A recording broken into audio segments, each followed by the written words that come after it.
10 to 30% of menstruating women and 37% of menopausal women with androgenetic alopecia have shown to have been affected by iron levels.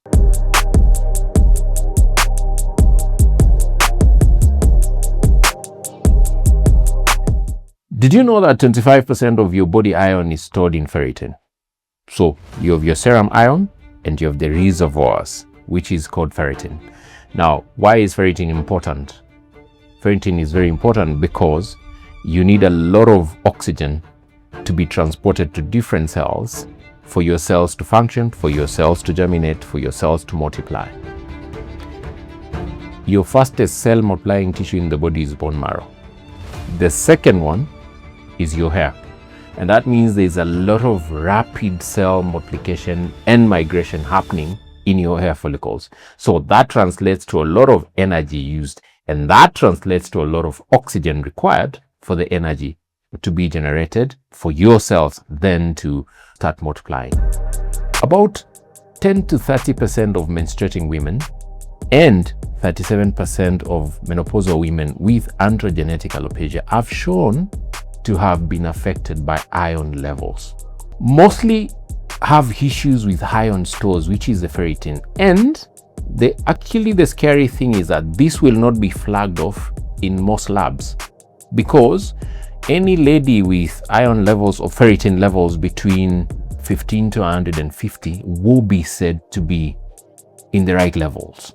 However, hair experts will tell you anything below 70 will affect the performance of the hair follicles. Please note, it's not everybody who will suffer hair loss from that or who will have their hair loss exacerbated by those levels. But what we are saying is that for your follicles to perform optimally, then you need optimal levels of your ferritin to be between at least 70 and 100. If your hair follicles will perform optimally. And one thing you need to know is that hair follicles themselves actually store ferritin. Because of the level of rapid multiplication of cells, then they will require readily available ferritin for that to happen. So just to recap, iron is the fuel that is running the body, but then it has reservoirs because it is a very important aspect of the body, which is called ferritin. Ferritin is stored in the liver, but there are some other parts of the body that will have readily available ferritin, and your hair follicles is one of them. So your iron levels could be at the right levels.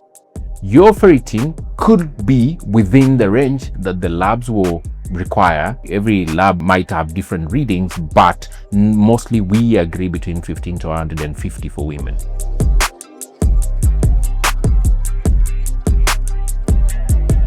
When your ferritin levels go below 70, we have seen women going through diffuse hair loss.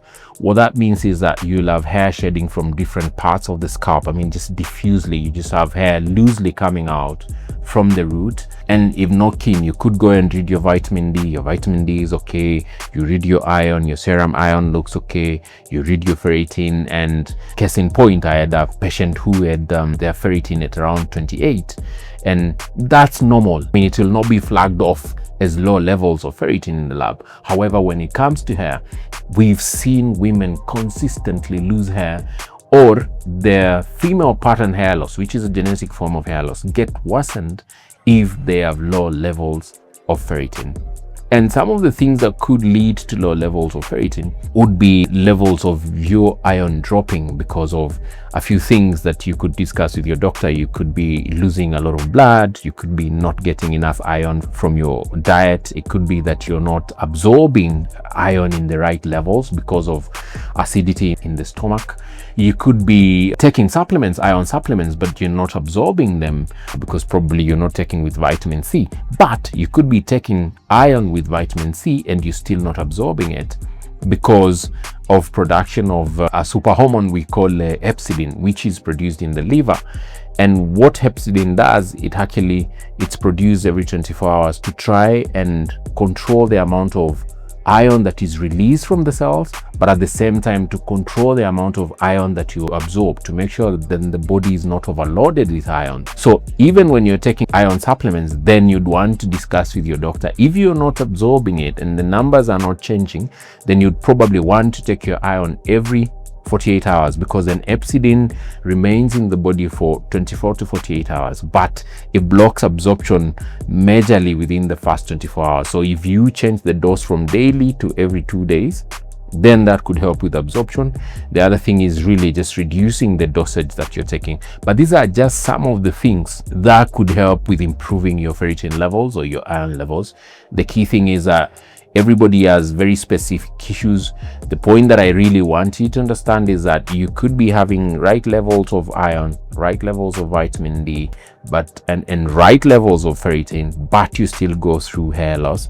The marker that I want you to look at is to ensure that your ferritin is at least 70 if your follicles will perform optimally and you will produce enough cells to make sure that in a day your hair is growing at least 0.4 millimeters, and in a month that would translate to around 1.5 inches a month. So don't lose your hair, keep it here. I've done an article that we're posting on our website. We will share the link.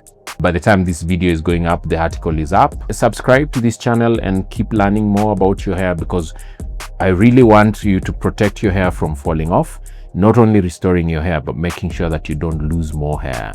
Keep it here and see you in the next video. My name is Muli Musyoka. I'm the lead trichologist at Hair Hub Trichology Center.